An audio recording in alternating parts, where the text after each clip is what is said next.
Bueno, estamos aquí en una zona determinada, al lado de una cafetería. Se ve bastante bien la falla, se aprecia muy bien. Y al mismo tiempo hay cierta...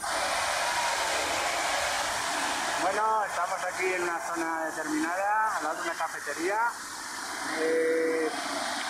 Se ve bastante bien la falla, se aprecia muy bien. Y al mismo tiempo hay ciertas máquinas de trabajo, como estáis escuchando en el sonido, que bueno, ahora se escucha mucho mejor a que sí. Pues nada, yo recojo todo lo que la cámara ve y oye.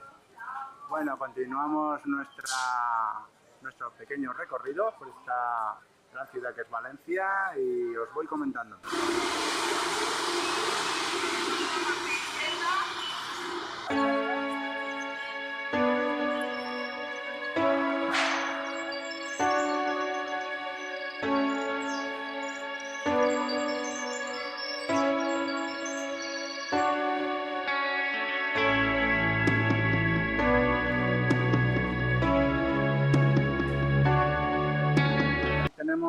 En nuestro recorrido hemos encontrado el típico casal fallero donde se celebran todas las fiestas que la falla tiene en estos días y bueno, hay posibilidad de que en los mismos lugares resida la zona de diversión, igual que monumentos que estamos viendo. Tenemos una falla Fray Jota del barrio de Patray, se llama esta falla.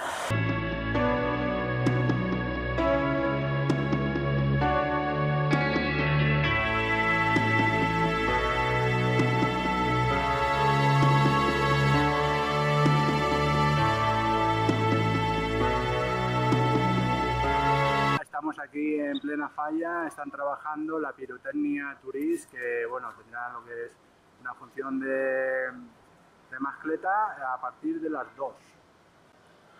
Bueno, vamos a seguir nuestro recorrido, tomaremos unas imágenes de lo que es la falla y continuamos.